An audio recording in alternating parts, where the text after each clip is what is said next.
একটা ঘটনা কই শুনেন। 60 বা 70 দশকের কথা। আমার দাদার একটা ঘটনা। তো আমার দাদার আমার আব্বাই দেখে নাই।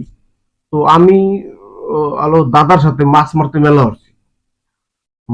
মেলা করছি। দাদাই বলতেছে কি যে ধর ধর ওই মুড়ে ধর ধর দইরে যখন জাগাইছি, মানে ওসা ওসা কয় না, ওসা দিয়ে মাছ মারে, ওসাতে এক কোনা জাগাইছি। আমি হলো ছোট তো পারি না তো এখানে দাদাই কবা লাগছে, "হাই, আমার আব্বাই আমার দাদারে দেখে নাই, আর আমি আমার দাদার হাতে মাছ মারবার গেছি, ওসা ধরছি, আর এই আপনারা গেলছেন।"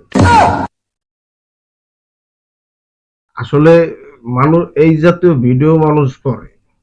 হুম, এই ইতিহাসে এরম ভাবে আসক আপনাদের সামনে আসে, এই ভিডিও আপনারা গেলেন।